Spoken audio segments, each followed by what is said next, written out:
감사합니다. 오늘 이렇게 건강한 모습들로 얼굴을 보게 하시고 하나님을 예배하는 예배자들로 얼굴을 대하게 하시니 감사합니다. 하나님, 이 시간에 시간을 구별하고 주님께 드리는 것처럼 이 시간도 주님께 받아 사용하고 있는 귀한 물질들, 이 주인이 주님이심을 고백하며 주께 드립니다. 감사하며 드립니다. 하나님 받아주시고 하나님 기뻐하시는 일에 쓰임되게 하여 주옵소서. 하나님 아버지, 우리 사랑하는 모든 성도들 직장, 사업장, 가정, 학업 모두를 축복해 주셔서 하나님 그들이 하는 일을 통하여서 하나님의 선한 열매가, 하나님이 기뻐하시는 일들이 진행되게 하시고 교회를 통해서 그 일들이 더 확대되게 하여 주셔서 하나님의 나라를 세워가는 천병으로 쓰임받을 수 있는 우리 성도들 되게 하여 주시기를 원합니다. 하나님, 정호영 선생님 늘 저희 교회를 위해서 기도하시고 또 응원하시고 헌금을 보내실 때마다 하나님 그 마음을 복되게 하시고 기도하고 준비하고 있는 그의 장래 모든 일에 이르기까지 우리 하나님의 선한 손길이 함께하여 주시기를 간절히 빌고 원합니다. 영육간에 강건케 하여 주옵소서. 이 시간에도 11조 예물을 드리는 손길들 기억하시고 열심히 일할 수 있는 환경 주시고 하나님 소득을 얻을 수 있도록 하신 것 감사합니다. 더욱 강건하게 하시고 그들의 손으로 하고 나가 일하는 모든 일터가 복의 복이 되게 하여 주옵소서. 감사하신 예수님의 이름으로 기도하옵나이다. 아멘.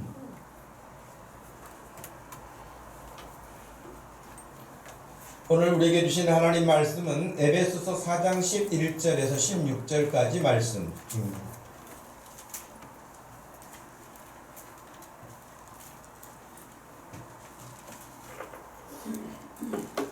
에베소서 4장 11절에서 16절까지 말씀. 찾으셨으면 우리 한 목소리로 말씀을 읽겠습니다. 그가 어떤 사람은 사도로, 어떤 사람은 선지자로, 어떤 사람은 복음 전하는 자로, 어떤 사람은 목사와 교사로 삼으셨으니 이는 성도를 온전하게 하여 봉사의 일을 하게 하며 그리스도의 몸을 세우려 하심이라. 우리가 다 하나님의 아들을 믿는 것과 아는 일에 하나가 되어 온전한 사람을 이루어 그리스도의 장성한 분량이 충만한 데까지 이르리니 이는 우리가 이제부터 어린아이가 되지 아니하여 사람의 속임수와 간사한 유혹에 빠져 온갖 교훈의 풍조에 밀려 요동하지 않게 하려 함이라. 오직 사랑 안에서 참된 것을 하여 범사에 그에게까지 자랄지라. 그는 머리니 곧 그리스도라. 그에게서 온 몸이 각 마디를 통하여 도움을 받음으로 연결되고 결합되어 각 지체의 분량대로 역사하여 그 몸을 자라게 하며 사랑 안에서 스스로 세우느니라. 아멘. 내 믿음의 성장은 어디까지인가? 어디까지 가야 하는가? 또 그러기 위해서는 지금 현재 내 믿음은 어느 상태에 와 있는가? 뭐 여러 가지로 여기 함축적인 의미를 담아서 제목을 정했습니다. 메이킹이라고 하면 여러분 흔히 대학가에서 축제 때 미인 선발 대회처럼 뽑히고 그런 일도 하죠. 또 5월 계절에 여왕이다 이렇게까지 표현합니다. 하여튼 5월은 살기가 좋은, 글쎄 다른 나라에서 5월은 어떤지 모르겠지만 우리나라에서 5월은 그래도 여러분 그렇게 춥지도 그렇게 막 덥지도 않고 그런 계절 아니겠습니까? 코로나19로 모든 그 영역이 지금 위축당해서 사람들이 조심하고 마음이 편치 않지만 그럼에도 불구하고 하나님이 지은 5월은 여전하게 변함이 없는 것 같아요. 지금도 출퇴근을 하면서 늘 보면은 이 법원 담장에도 동구장미 장미들이 아주 그렇게 많이 피어 있고 가는 데마다 여기도 저기도 꽃이 많잖아요. 저는 이제 그런 생각이 들어요. 그 꽃들은 그 순서를 어떻게 하나님이 정하셨는지 하나가 지면 하나가 또 피고 그래서 끊임없이 꽃이 피는 걸 보면서 쟤네들은 자기들이 하나님으로부터 정한 때가 있어서 그 시간을 지켜가지고 나오는가 보다 그런 생각이 들어요. 여러분 금년 한 해만 해도 여러분들 지금 피었다 진 꽃들이 얼마나 많습니까? 제가 말씀을 준비하면서 생각하니까 10손가락이 넘어가요. 아이고 목사님 지금 뭐 코로나 때문에 꽃도 뭐 또 아무 생각 없이 지나갔습니다. 그런 사람도 있을 수 있겠지만 여러분 지금도 피어있는 꽃의 종류가 많습니다. 하나님이 우리의 삶에 꽃을 볼 수 있도록 하시는 것처럼 우리의 인생에도 하나님이 반드시 그렇게 꽃도 피고 열매도 맺게 하는 그런 복된 인생이 되게 하시는 줄로 믿습니다. 그러기 위해서 우리를 하나님이 은혜 주시고 또 끌어가시고 보호하시는 줄로 압니다.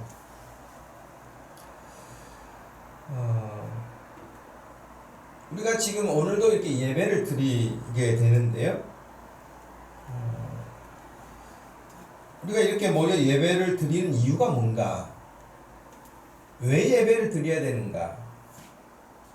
그리고 지금 내가 예배 드리는 것을 하나님이 지금 받으시는가? 여러 가지 아주 원칙적인 이야기, 기본적인 이야기를 생각할 수도 있습니다. 찬송은 왜 하는가? 기도는 왜 하는가? 말씀은 왜 전하고 지금 또 말씀을 왜 듣는가? 이런 모든 관계 설정 생각해 보아야 할 부분이거든요. 그리고 지금 제목을 드린 것처럼 내 믿음의 성장은 어디까지 왔는가? 어디까지 가야 하는가? 한번 점검해 볼 필요가 있다고 하는 것입니다. 그냥 교회 오는 거 말고 그냥 교회 왔으니까 예배 참석하는 거 말고 나 오늘 교회 왔으니까 주일 지켰다 뭐 이런 개념 말고 내 믿음의 성장을 하나님은 어디까지 기대하시고 나는 지금 어디까지 왔고 그 하나님이 기대하시는 분량에 가기 위해서 지금 나는 뭘 하고 있는가? 그것은 여러분 특별한 때 생각하는 게 아니라 우리가 믿음 생활하면서 늘 생각해야 될 부분인 줄로 압니다.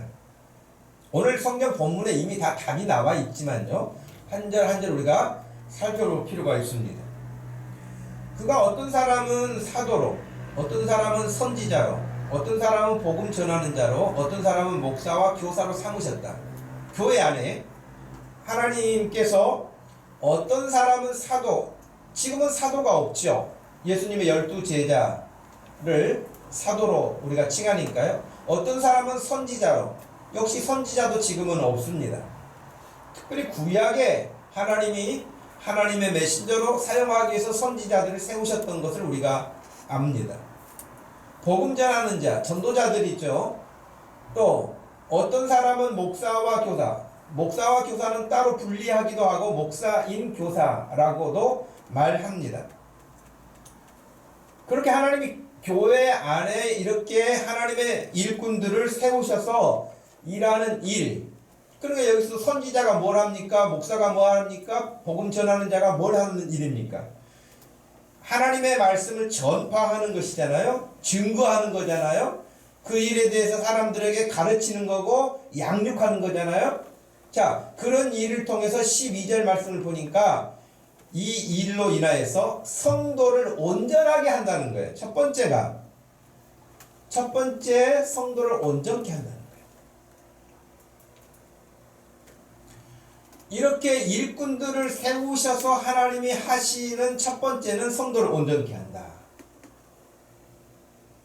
온전케 한다 이 말은 좋은 말이지만은 또 다르게 말하면 좀 기분이 안 좋을 수도 있거든요. 여러분 온전케 한다라고 하는 그 이전은 그럼 어떤 상태라는 겁니까?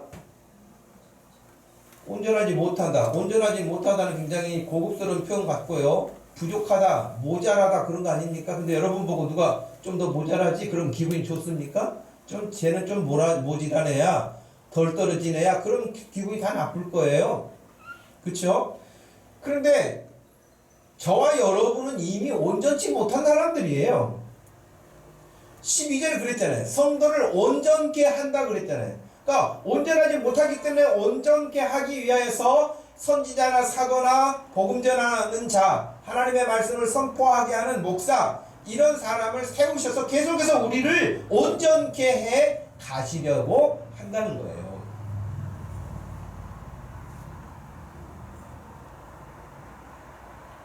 13절 말씀에서도 그랬잖아요. 우리가 다 하나님의 아들을 믿는 것과 아는 일, 하나님의 아들을 아는 일과 믿는 일은 어떻게 해서 가능합니까? 역시 위에 11절에 선지자나 사도나 복음 전하는 자나 목사를 통해서 가르침을 받고 있는 거 아닙니까? 그렇죠? 그래서 우리가 다 하나님의 아들을 믿는 일과 아는 일에 하나가 되어 역시 여기서도 온전한 사람을 이루어 라고 되어 있습니다. 온전한 사람을 이루어. 그러니까 우리가 온전해지는 방법은 뭐예요? 13절에서는 하나님의 아들을 믿는 것과 아는 일이 하나가 되는 거. 믿는 것 따로 아는 것 따로가 아니에요. 이것은 믿고 아는 것이 우리의 삶과 일치되어 있는 것이죠. 그래서 우리가 온전한 사람으로 세워져 가서 어디까지? 그리스도의 장성한 분량이 충만한 데까지 우리의 믿음이 점점 자라서 결국에는 예수 그리스도의 장성한 분량에까지 우리도 자라가기를 원하신다는 거예요.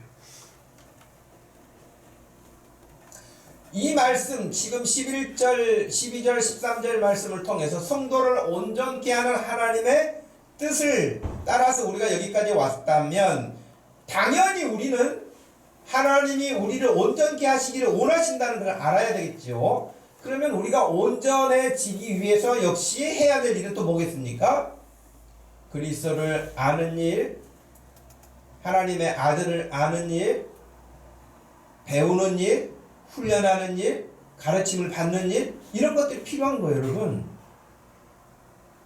믿음이라고 하는 것이 하루아침에 그냥 이렇게 성장하는 게 아니잖아요. 어떤 그런 계기가 있어가지고 그런 경우도 있지만 대부분은 오랜 시간이 걸리기도 해요.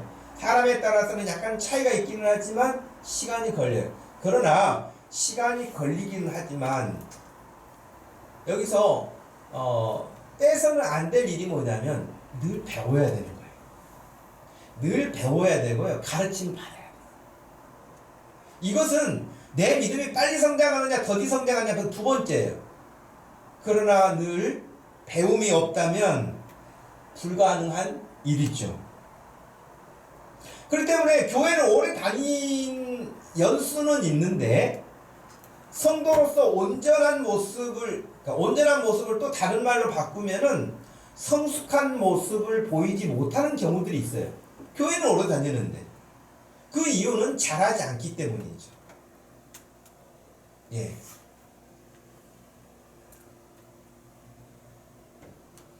하나님은 우리가 하나님으로부터 지음을 받고 하나님과 더불어 교제하고 하나님이 우리에게 내신 그 복된 삶을 누리기를 원하시죠.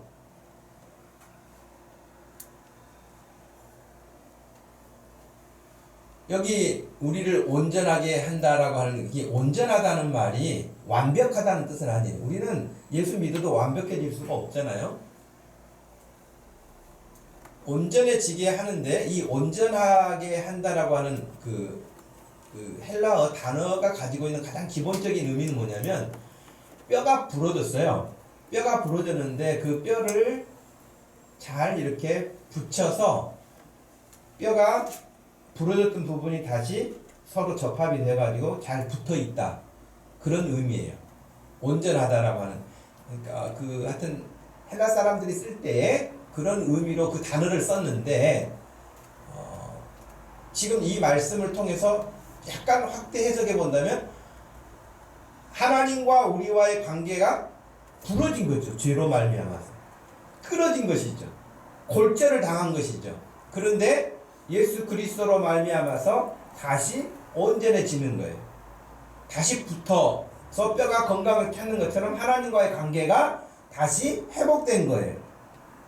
그래서 이제 쩔룩거리지 않고 또 부러져 가지고 손을 못 쓰거나 다리를 못 쓰거나 그러지 않고 온전하게 하나님 앞에 우리의 삶을 회복시킬 수 있는 그런 말씀의 표현으로 볼 수 있습니다. 그런데 지금 말씀드린 것처럼 우리 인간이라는 존재 자체가요, 그렇게 해서 하나님과의 관계가 이렇게 접촉이 일어나긴 했는데 그냥 있으면 스스로 잘하는 법은 없는 거예요. 그렇진 않아요. 이 참 어려워요. 몸은 잘 먹거나 못 먹거나 뭐 이렇게 뚱뚱하거나 날씬하거나 하고 뭐 기아에 시달리는 그 사람들처럼 뼈만 남거나 그런다 할지라도 그래도 조금씩 커요. 줄어들지는 않아요. 크거든요, 사람이 어느 순간까지. 근데 우리 영혼은 그러지 않아요. 그냥 있으면 망해요. 그냥 있으면 하나님을 떠나요. 그냥 있으면 체면치레만 하지 실속은 없어요.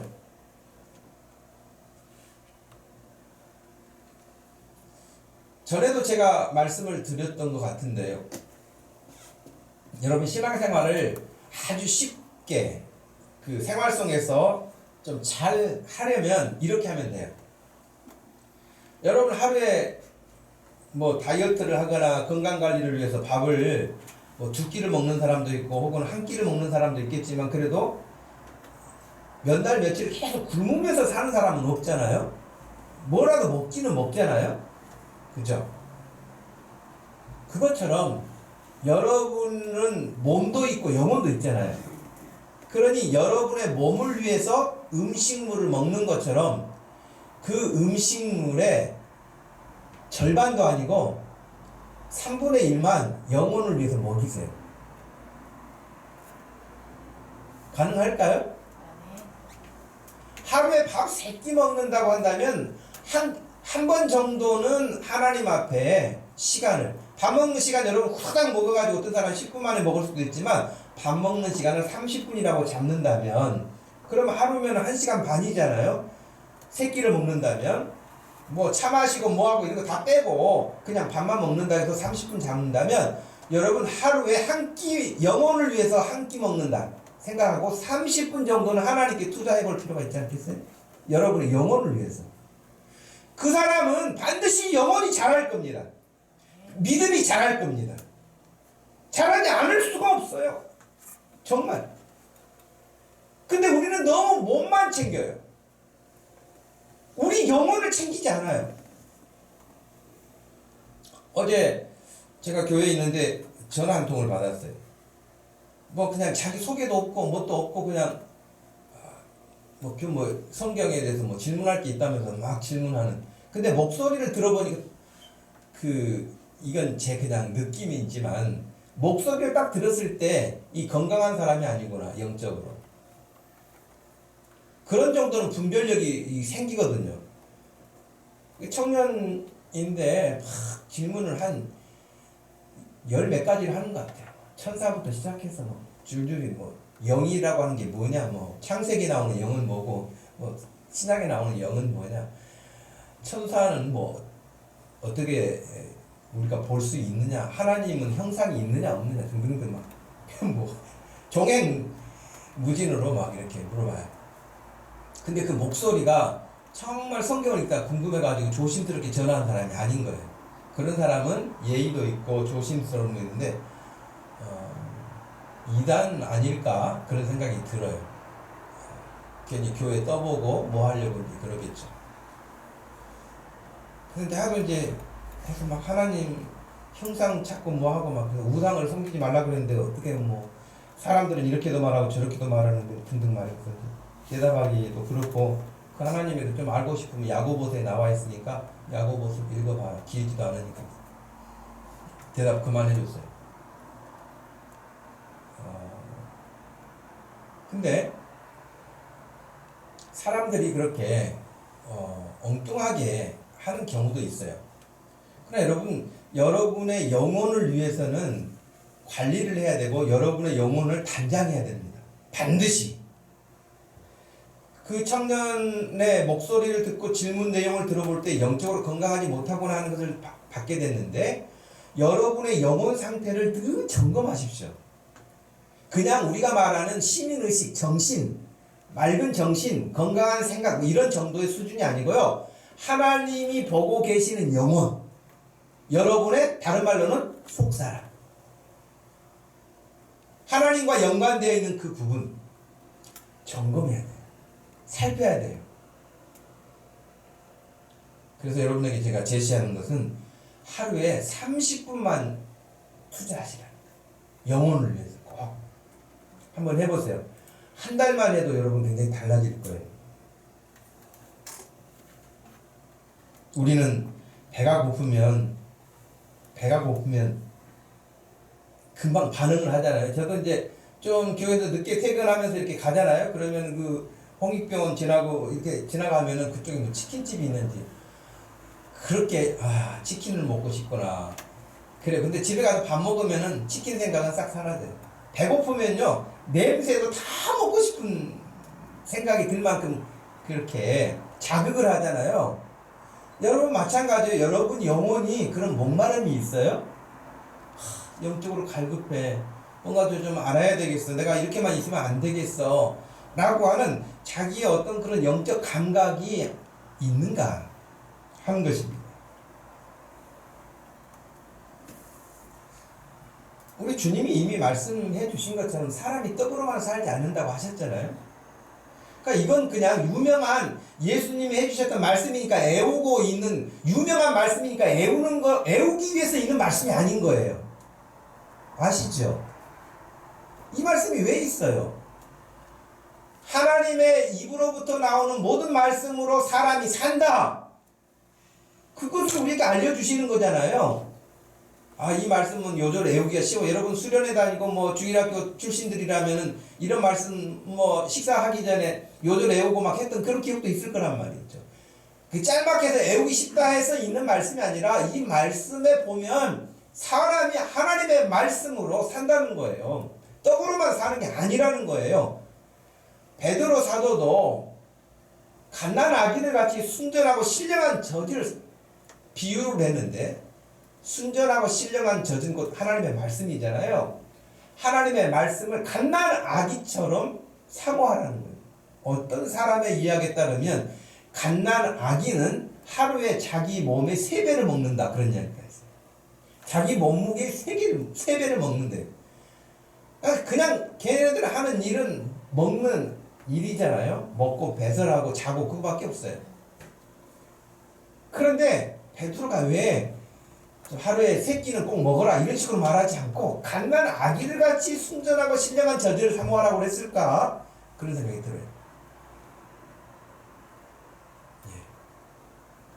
그만큼 아이들은 배고프면 울고 배고프면 엄마 젖을 먹고 그러면서 뭐 인정사정 볼 것도 없어요. 아이들은 그냥 자기 갈급함 때문에 사모한다고 되어 있는데 어떻게 보면 강권하고 자기의 그냥 갈급함과 배고픔을 채우기 위해서 애를 쓰는 그런 모습이죠.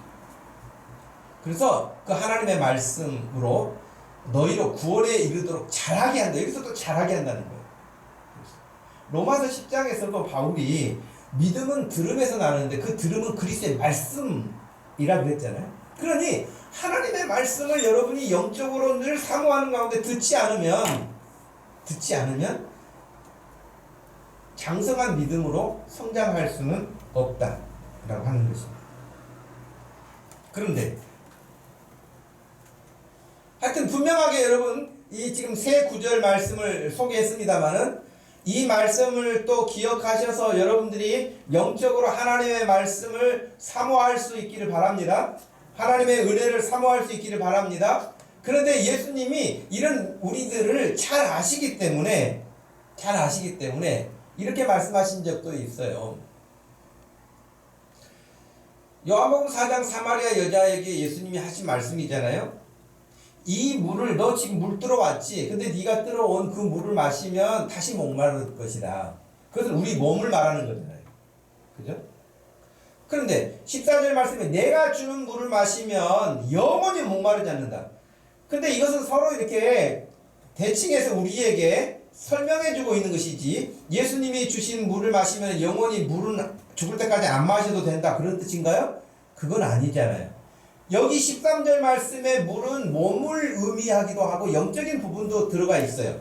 왜? 이 물이라고 했을 때는 우물물이잖아요. 다시 목마른 것은 육체적인 갈급함이 있잖아요. 근데 14절 말씀에서 내가 너에게 주는 물을 마신다면 영원히 목마르지 않을 것이다 라고 했어요. 그건 영적인 부분이겠죠. 내가 주는 물은 그 속에서, 그 물 속에서 영생하도록 솟아나는 샘물이 되기 때문에 갈증이 없다는 거예요. 그래서 이 14절 말씀에서 예수님이 주시는 그 목마르지 않게 하는 물을 마시는 사람은 더 이상 인생에서 갈증을 느끼지 않아요. 인생에서 이것일까 저것일까 고민하지 않아요. 방황하지 않아요. 예수님을 만나게 되면 더 이상 인생의 방황은 없습니다.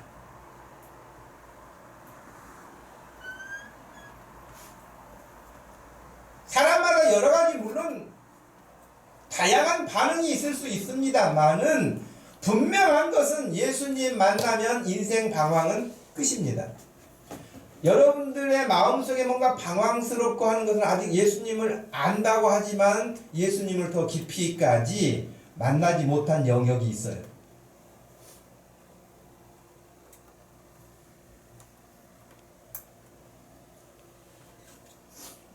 예수님은 사마리아 여자에게만 그렇게 말씀해 주신 것이 아니고요. 이미 전에도 말씀을 해 주셨는데 예수께서 대답하여 이르시되 내가 진실로 진실로 너에게 이르노니 너희가 나를 찾는 것은 표적을 본 까닭이 아니요 떡을 먹고 배부른 까닭이로다. 썩을 양식을 위하여 일하지 말고 영생하도록 있는 양식을 위하여 하라. 자, 26절 말씀을 보시면 여러분 지금 그들이 예수님을 여기 지금 요한복음 6장에 나와 있는 말씀인데요.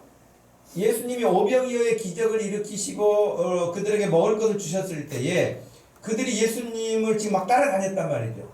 표적을 본 까닭으로 떡을 먹고 배부른 까닭으로 예수님을 따라다녔다고 그랬잖아요. 그때 여기서 떡을 먹고 배부른 것은 그 떡은 무슨 떡입니까? 육신을 위한 떡이죠. 그죠? 몸을 위한 떡이죠. 음식을 먹고 포만감을 가질 수 있는 그런 떡이었죠.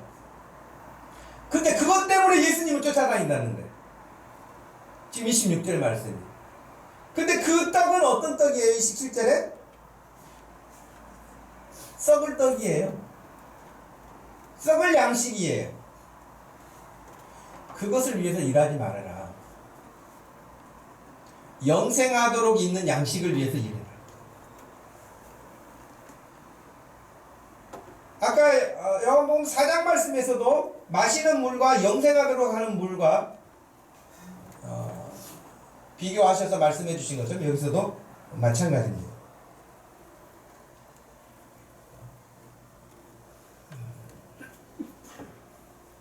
여러분 높은 산에 올라가시면 기분이 어떠십니까? 높은 산에 올라가셨어요. 요즘처럼 뭐 매연도 있고 그런 때에 높은 산에 올라가면 일단 공기가 맑죠. 기분이 좀 상쾌해지지 않아요? 예. 지난주 화요일에도 보니까 날이 비 온 다음에 개가지고 제가 여러분 큐티 할 때 올려놓은 사진 보면은 남산에서 찍은 사진인데 북한 개성이 보인다고 하잖아요. 대단하지요. 얼마나 맑았으면 그러겠습니까? 그래 높은 산에 올라가면 맑아요.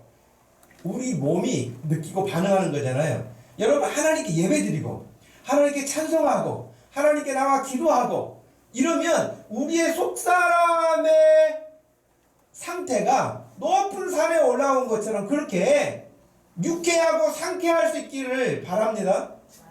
그런 것을 경험할 수 있기를 바라요. 예. 이 말씀이 이렇구나.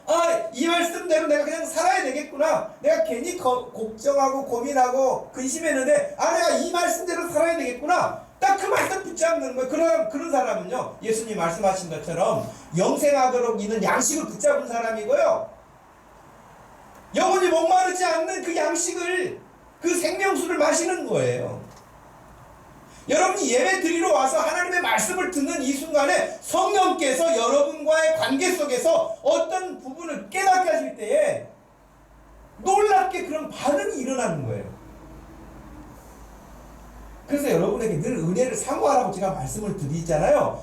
딱 사모하고 말씀을 들으면요, 똑같이 예배 드리는 다른 사람은 아무 반응이 없는 사람도 있는데 어떤 사람은 너무 감격스러운 마음과 은혜를 품고 예배당을 떠나는 사람이 있단 말이죠.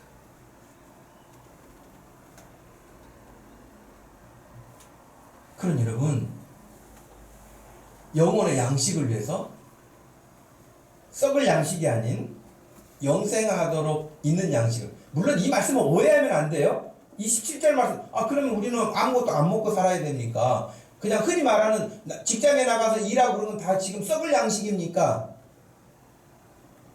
그런 뜻은 아니죠. 그죠? 썩을 양식을 위하여 일하지 말고 라고 하는 말은 26절과 연결해서 봐야 되지 않겠어요? 26절에 썩을 양식을 위해서 무슨 일을 했습니까?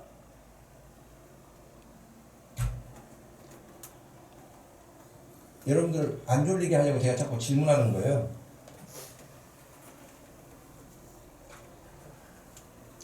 여러분 26절 말씀과 27절 연결해서 봤을 때 27절에서 말한 썩을 양식은 26절에 뭡니까? 오병이어로 먹이셨던 떡이죠. 근데 더 근본적인 것은 그것을 먹기 위해서 쫓아다니는 것. 예수님을 따르기는 하는데 썩을 그 양식 때문에 예수님을 따르는 거예요. 그렇게 하지 말라는 거예요. 우리가 지금 다 읽지 않았습니다만 그 다음에 28절 이하에 그럼 하나님의 일이 뭡니까? 라고 물어봐요. 하나님이 보내신 자를 믿는 것이 하나님의 일이니라 그랬거든요. 그러니 썩을 양식이라고 하는 것은 곧 예수를 믿고 교회를 출석을 하고 예배를 드리고 그래도 자기가 원하는 어떤 것을 성취하기 위해서가 아니라 하나님이 우리에게 주시는 하나님의 뜻을 따라서 나가는 것을 생각할 수 있습니다. 그러니 이미 온전하지 못하다고 우리에게 말씀하셨기 때문에 더 그 말씀과 은혜를 사모해서 여러분 교회가 정한 어떤 시간에 기도합시다. 그러면 여러분 일주일 스케줄을 쫙 봐가지고 수요일 저녁에는 9시 다른 것 시간 미리 조율을 해서 딱 그 시간 정하. 금요일 날 9시 기도회 우리 같이 모여서 기도하는 시간이 있다. 여러분 일주일 시간 가운데 시간표를 딱 정리하면서 금요일 날 그 시간에는 그 전후로 일을 잘 정리를 하고 그 시간 내가 기도하는 시간을 가져야 된다. 꼭 그렇게 하시기 바라요. 아멘. 여러분 일주일 168시간을 여러분 딱 타임테이블을 이렇게 가지실 때 이번 주에 내가 꼭 해야 할 일, 반드시 해야 될 일, 그러면 시간표를 딱 빨간 줄로 해가지고 그 시간표를 좀 따로 떼내놓으세요. 불가능한 일 아니잖아요. 그 시간 딱 떼내놓으세요. 그리고 그 시간 피해서 여러분 어떤 다른 일을 하세요.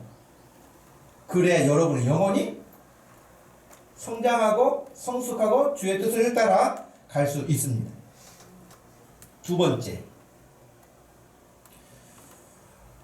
첫 번째는 성도를 온전케 하는 일을 위해서 우리에게 지도자를 세워주셨다고 한다면, 두 번째는 여러분을 온전하게 하여 뭘 하려고 그러셨을까 하는 거예요. 12절 말씀만 한번 읽어볼까요? 시작. 이는 성도를 온전하게 하여 봉사의 일을 하게 하며 그리스도의 몸을 세우려 하심이라. 아멘.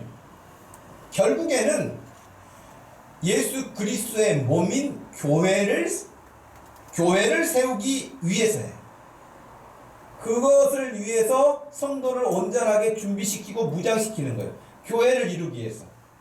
그럼 교회가 뭡니까? 교회는 곧 예수 그리스도가 한 몸이 되셔서 우리의 머리가 되시고 우리는 그 예수님에게 다 연결되어 있는, 그래서 예수님으로부터 공급되어지는 생명을 얻게 되어지는, 영생의 삶을 살게 되어지는, 하나님의 자녀가 되어지는, 하나님과의 관계가 끊어진 것이 아니라 하나님과의 관계가 연결되어져서 창세기에 하나님이 우리를 창조하셨을 때처럼 우리가 하나님과의 관계가 회복되어진 삶, 하나님이 우리에게 준비해 주시는 복을 누리는 삶, 이것이 우리의 건강한 삶인 거예요.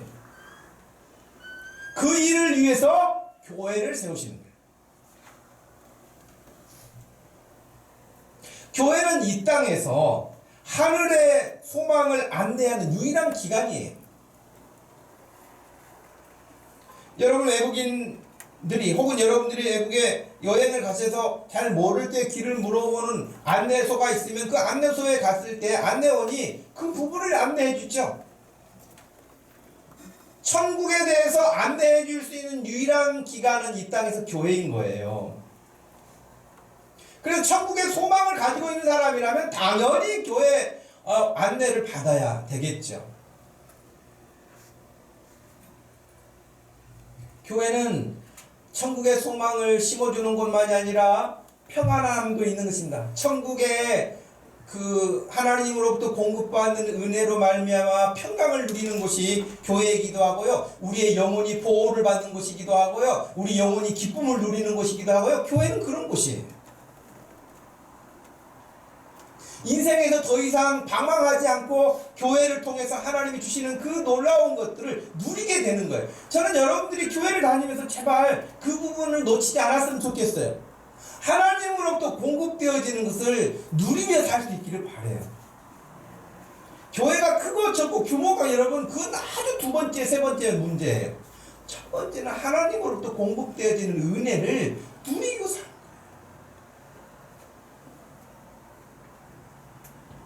그러면서 교회 안에서 양육하고 양육받고, 그래서 우리가 13절 말씀처럼 온전한 사람을 이루어 그리스도의 장성한 분량에까지 예수님처럼, 한마디로 예수님처럼 우리가 점점점 닮아져 간다는 거예요. 그것이 예수님을 믿는 것과 아는 일에 하나가 돼요.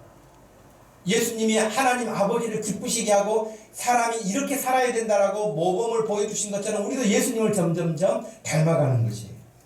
그것이 하나님의 뜻을 이루는 것이고 하나님의 나라를 이루는 것이에요. 그것이 교회가 가진 사명이기도 합니다. 그래서 여러분 15절 말씀을 보시면은요, 결국 우리의 믿음이 어디까지 자라야 되는지 15절에는요, 오직 사랑 안에서 참된 것을 하며 범사에 그에게까지 자랄지라고 되어 있습니다. 모든 일을 예수님처럼 하라는 거예요. 모든 일. 여러분의 믿음을, 또 여러분이 믿음으로 사는 것을 제발 적당하게 믿으려고 해서는 안 됩니다. 잘하든 못하든 결론이 어떻게 나든 간에 예수님처럼 하려고 해야 합니다. 기도도 예수님처럼까지는 못할지라도 그래도 예수님처럼 하려고 흉내를 내야 됩니다. 전도하는 것도 우리가 예수님처럼 못해도 예수님이 하셨으니까 나도 예수님처럼 해야지. 예수님이 하나님 아버지를 기쁘시게 했기 때문에 나도 하나님 아버지를 기쁘시게 해야지. 예수님을 따라가는 거예요. 그것이 예수님을 닮아가는 거잖아요. 근데 우리가 예수님을 닮지 못하도록요, 세상에 너무나 방해물이 많아요. 유혹이 많아요. 14절 말씀에 보면 우리가 이제부터 어린아이가 되지 아니하여 사람의 속임수와 간사한 유혹에 빠져 온갖 교훈과 풍조에 밀려 요동하지 않게 하려 함이라 그랬는데, 여러분 믿음이 성장하지 못하고 성숙하지 못하면 어린아이와 같은 연약한 믿음을 가지고 있으면은요, 사람의 속임수에 속아요, 간사한 것에 유혹에 빠져요, 온갖 교훈의 풍조에 밀려다녀요, 흔들려요. 늘 이랬다 저랬다 그래요. 아직 뿌리가 깊이 내리지 못한 거잖아요.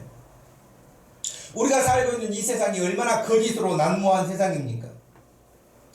세상에 얼마나 많은, 옛날에는 뉴스에 나왔대. 여러분, 그래서 우리가 뉴스 그대로 받아들였잖아요. 물론 그때도 우리만 순진했지 가짜 뉴스도 많았잖아요. 옛날에 방송국 장악해가지고 정보를 정확하게 안 하고 방송국에서 그대로 말하면은 뉴스 본 사람은 그것만 믿고 있기 때문에 그렇죠.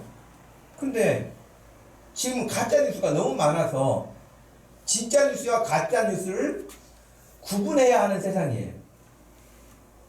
그러잖아요. 김정은이도 여러분 지금 몇 번 죽었잖아요. 한 번 죽는 게 아니라 그 사람 몇 번 죽었어요. 며칠만 안 보이면 사람들이 또 말해요. 죽었다고. 죽었을 거라고. 큰 병이 걸렸을 거라고. 등등등.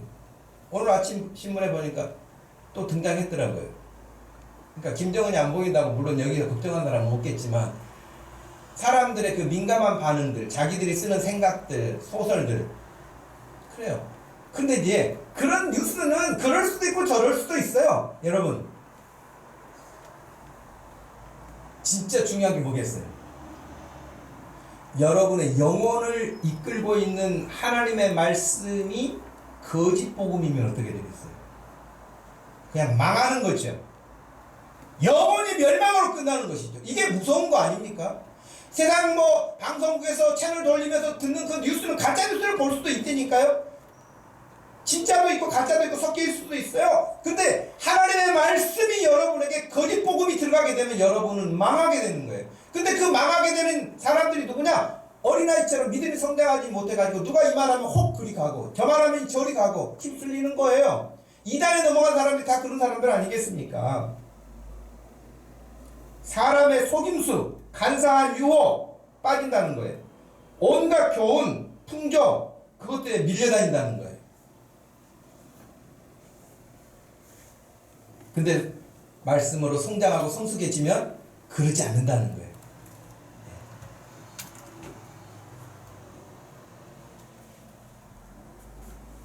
인생이 여러분 길다고 생각하는 사람도 있고 짧다고 생각하는 사람도 있겠습니다만은 짧잖아요. 짧아요.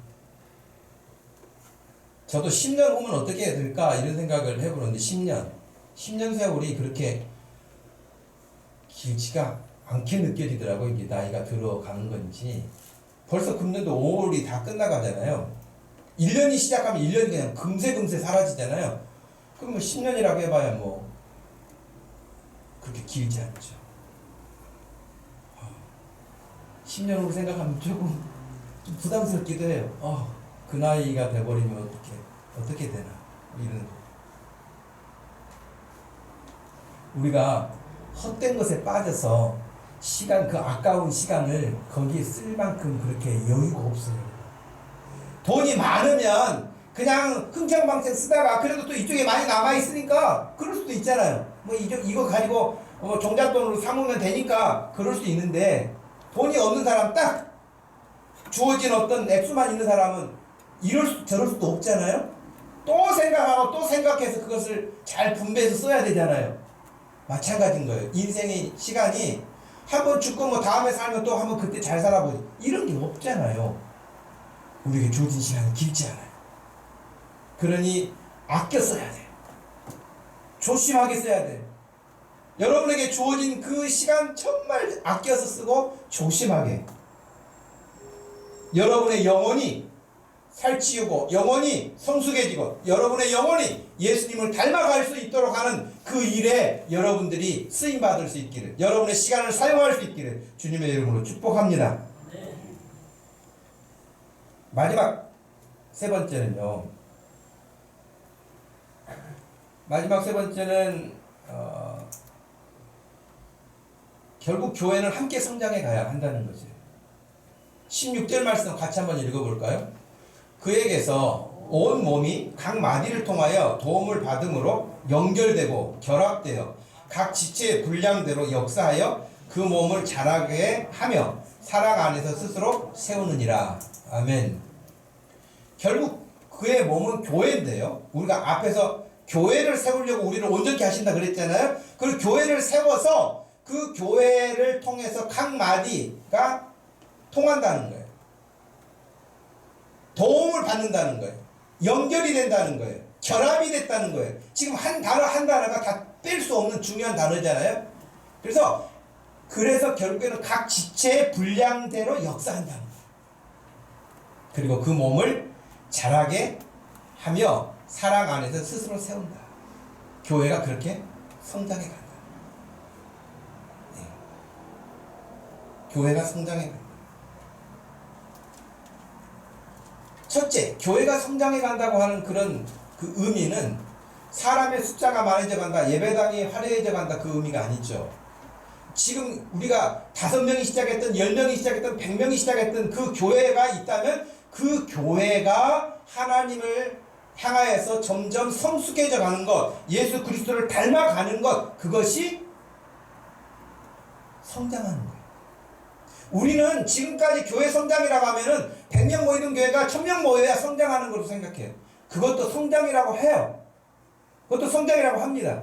그러나 더 본질적으로 중요한 것은 교회가, 우리가 어떤 사이즈가 있으면 그 교회가 건강하게 성장하고 있느냐는 점점 주님을 닮아가고 있느냐의 문제예요.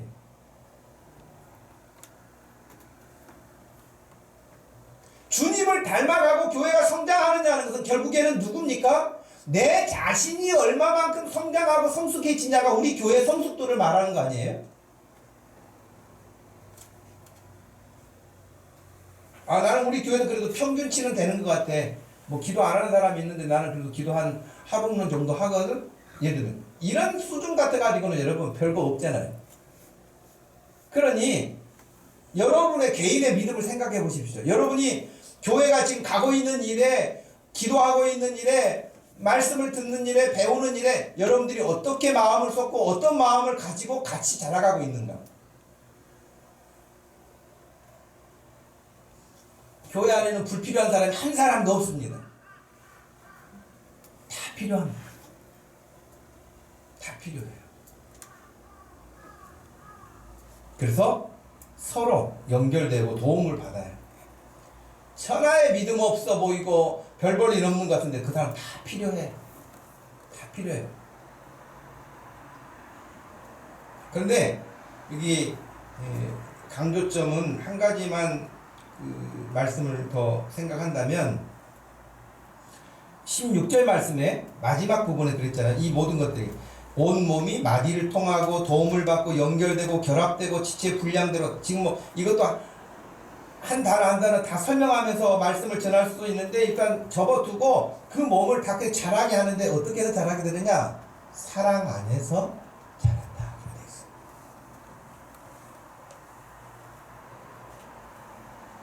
나 하나 정도는 괜찮겠지. 나 말고도 아무개 집사가 기도하고 아무개 권사가 기도하고 또 목사님이 기도하니까 난 괜찮겠지. 여러분 그렇게 하면 안 돼요.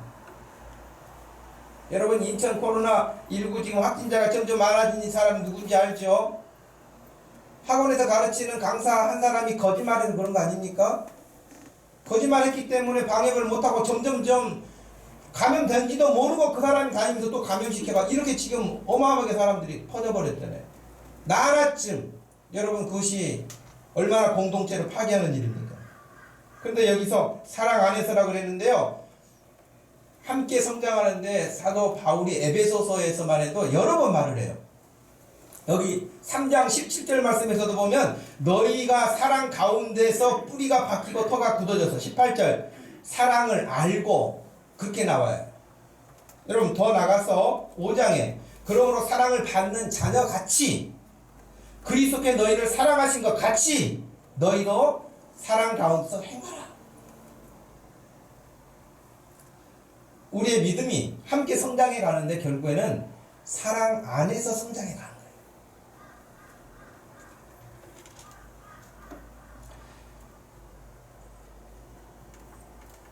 다시 집으로 오라고 하는 책이 있는데요.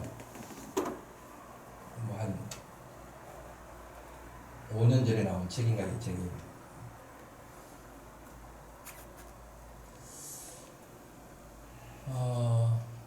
저는 이 책의 한 부분을 읽으면서 참 얼마나 힘들었을까. 이 사람이 이 책 내용은 아들과 엄마가 같이 쓴 내용이 나오게 되는데요. 중국 이민자 가정에서 태어난 크리스토퍼 위안이라고 하는 사람이 아들이에요. 치의과대학, 한마디로 치과대학을 미국에서 다니는 촉망받는 학생이었죠. 아주 착한 아들이었죠. 말 잘 듣고 공부 잘하고 흔히 말하는 엄친아라고 하는 것처럼 그런 아들이었거든요. 근데 어렸을 때부터 자기 성 정체성의 문제를 갖게 돼서 고민하고 힘들어하고 했던 아이이기도 합니다. 근데 결국 이 문제가 해결이 되지 못했어요. 그렇게 잘 나가던, 어디를 가도 자랑스럽게 사람들이 부러워하는 그런 아들이었는데 결국은 동성애 커밍아웃을 합니다. 그리고 마약을 합니다.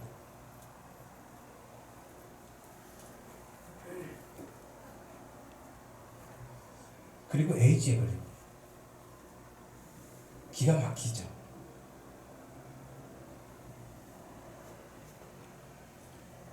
그 엄마가 안젤라 위안이라고 하는 그 엄마가 남편과 치과병원을 운영하는 아주 남들이 보았을 때 성공한 그런 집안이었어요. 또 사업 수단이 좋아서 성공적으로 잘 모든 일들을 경영하고 있었어요. 그러나 그가 고백하기를 이것은 이 화려한 것은 외면의 화려한 뿐이었지 남편과의 관계가 깨어진 것은 벌써 오래전이었고 유일한 희망이라고 한다면 아들들이었어요. 그러나 그 아들, 희망이었던 아들이 자신의 품을 영영 떠나버렸어요. 우수한 성적이나 대회 수상으로 내게 긍지를 느끼게 해주던 예전의 그 아이들이 아니었다고 적고 있습니다. 장남 스티브는 방황하고 방탕하게 생활했고 둘째 크리스토퍼는 내 앞에서 자신이 게이라고 선언을 했습니다. 나는 이제 무엇을 위해서 살아야 하나? 자신이 꿈꿔온 모든 미래가 무너진 그녀는 나는 겉으로는 성공한 인생이었지만 안으로는 공허하며 더 이상 살아야 될 이유를 갖지 못했다고 결정적으로 극단적인 생각을 하고 결단을 내립니다.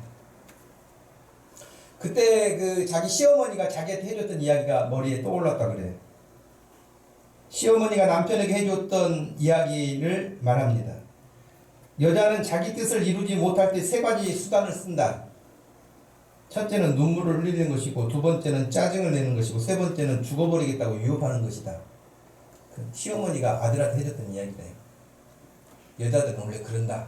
그러면서 그랬다는 거예요. 그러나 지금 이 저자는 그런 이야기도 뭐 생각할 만큼의 의미도 없었다고.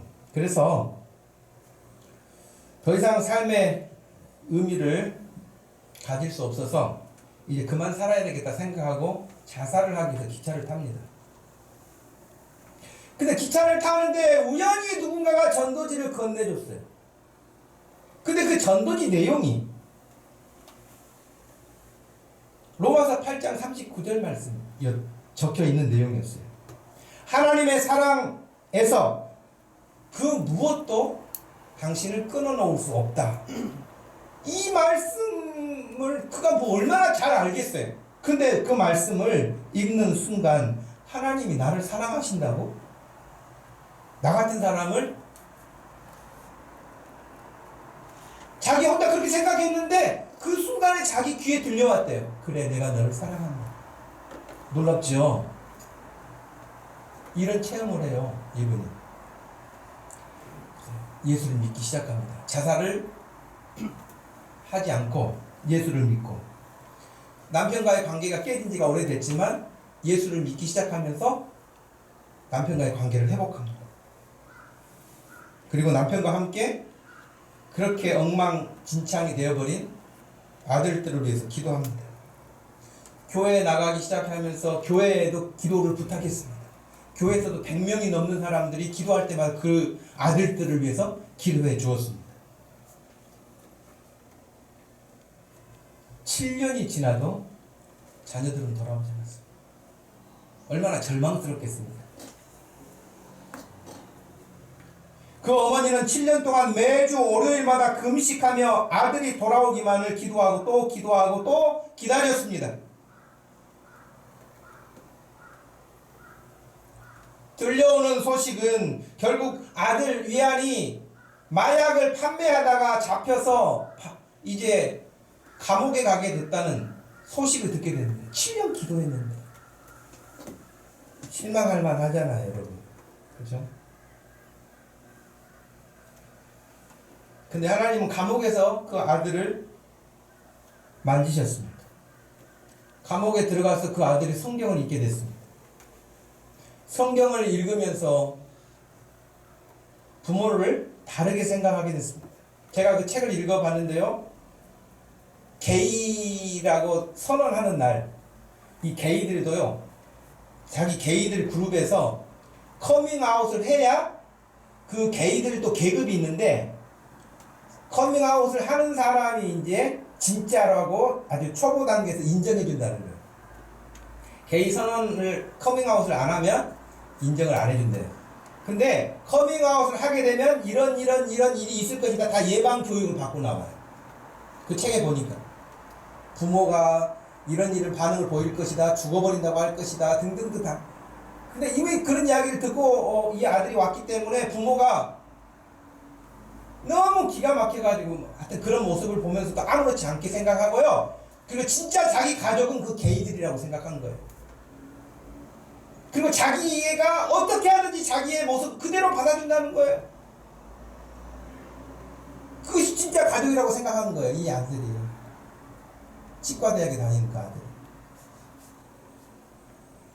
그러다가 이제 결국에는 마약에 손댔고 마약 판매상까지 손을 대고 그러다가 감옥에 갔는데 감옥에 들어가서야 진짜 자기 가족이 누구인가를 그 안에 머물고 성경을 읽으면서 하나님의 말씀을 읽으면서 눈이 뜨여진 거예요. 성령께서 그에게 간섭하셨겠죠. 결국 그가 감옥에서 나오게 되어지고요. 치과대학을 더 이상 다니지 않고 신학 공부를 합니다. 지금은 전 세계를 다니면서 복음을 전하는 전도자로 살고 있습니다. 물론 끝은 해피엔딩으로 끝났어요. 그러나 그 과정이 그 부모의 마음이 어떻겠어요? 그 인생은 그 좋은 청년의 때를 그렇게 보냈으니 어땠겠어요? 여러분의 믿음이 어떻게 되기를 하나님은 기대하신다고요? 예수님을 닮아가기를 원하세요. 여러분이 예수님처럼 되기를 원하세요. 그리스도인이라는 말 자체가 예수님과 같은 사람들이라는 뜻이에요. 정말 여러분들이 부단히 예수님을 닮아가기 위해서 흉내낼 수 있기를 바랍니다. 기도도 흉내내시고 하나님의 뜻을 실현하는 것도 복음 전하는 것도 뭘 하는 것도. 예수님은 그래서 우리를 사랑하시기 때문에 어떻게 하셨냐면은 여러분 그랬잖아요. 5장에서도 그는 우리를 위하여 자신을 버리사 향기로운 제물과 희생제물이 되셨다. 나 하나 편하려고 예수 믿으려고 하면 안 돼요. 여러분 가정에서 여러분이 희생제물이 되기를 축복합니다. 향기로운 제물이 되기를 바랍니다. 누구를 위해서? 가족을 위해서. 가족의 영혼을 구원하기 위해서. 예수님이 우리를 구원하기 위해서 자기를 내주신 것처럼 우리 자신이 이 부모님처럼 그 아들이 돌아오기를 위해서 여러분 금식도 해야 돼요. 빨리 응답 안 됐다고 포기할 게 아니에요. 7년이 넘었잖아요. 7년 넘었는데 기도 응답이 감옥에 들어갔잖아요. 감옥에 들어가면 끝장난 것 같았는데 거기서 변화돼서 나온 거예요. 하나님이 어디서 어떻게 손대실지 몰라요. 그러니 기도를 멈추지 마세요. 포기하지 마세요. 절망하지 마세요. 하나님은 반드시 그 기도를 들으시고 역사하실 것이기 때문입니다. 우리가 그 일을 함께 해가야 돼요. 교회는 함께 성장해 가는 거예요. 저와 여러분의 믿음이 그리 되어지고 여러분의 가정의 자녀들이 그리 되어지고 여러분들이 어떤 영혼을 위해서 기도하는 그 모든 사람들이 다 주님 앞에서 이와 같은 역사를 경험할 수 있기를 주님의 이름으로 축복합니다. 하나님 아버지 고맙고 감사합니다. 온전치 못한 저희들을 온전하게 하시려고 예수님이 오셨고 말씀하셨고 가르쳐 주셨고 마지막에는 자신을 희생 제물로 버리시고 하나님께 자기 자신을 온전하게 내어 주심으로 오늘 우리가 여기에 이렇게 생명을 얻고 감사하고 소망을 얻고 살게 된 줄로 압니다. 하나님, 오늘 여기 함께 예배하는 사랑하는 성도들이 온전해지는 그 일을 위해서 더 힘쓰고 애써서 주님 닮아가기를 서로 격려하여서 교회가 성숙해져가고 성장해 가서 우리 하나님의 기뻐하심을 얻게 하여 주시옵소서. 기도하되 낙심하지 않게 하여 주시고 담대함을 가지고 서로 격려하며 주의 나라를 이루게 하여 주옵소서. 예수님의 이름으로 기도하옵나이다. 아멘. 다같이 자리에서 일어나셔서 우리 하나님의 넓은 큰 은혜 바다를 향해서 나가는 마음으로 찬양을 드리십시오.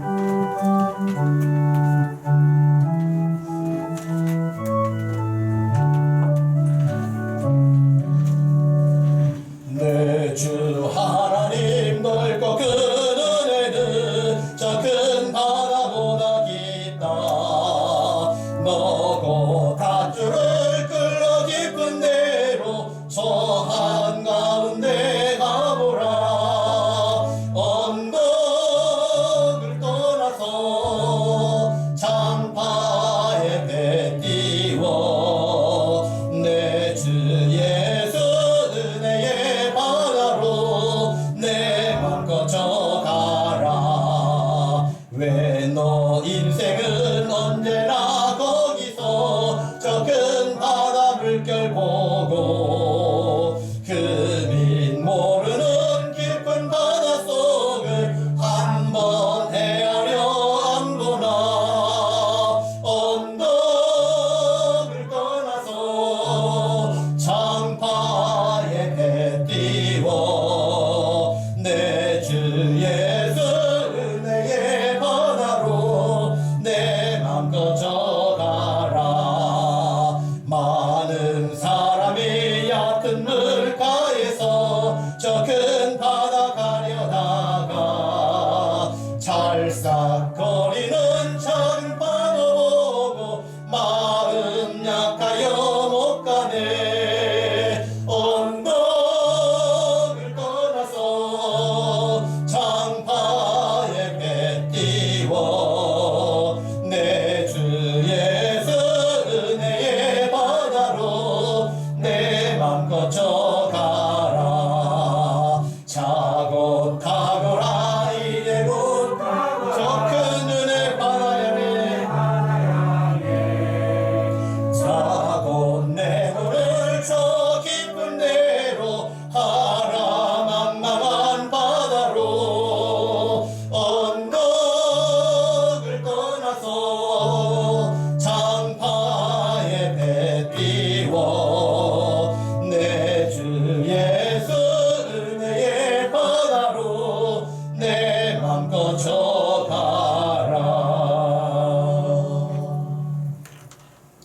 지금은 우리 주 예수 그리스도의 구속하신 자신을 들여서 희생하시고 우리를 구원하신 그 은혜와 우리 하나님 아버지의 아낌없고 변함없으신 그 사랑과 성령 하나님의 위로 교통하심이 우리 가운데 함께 하심이 오늘도 예배하며 말씀 통하여 예수님 닮기 원하고 성숙해져 가기 원하는 사랑 모든 성도들 머리머리 위에 그들의 삶 가운데 지금부터 영원토록 함께 계실지어다. 아멘.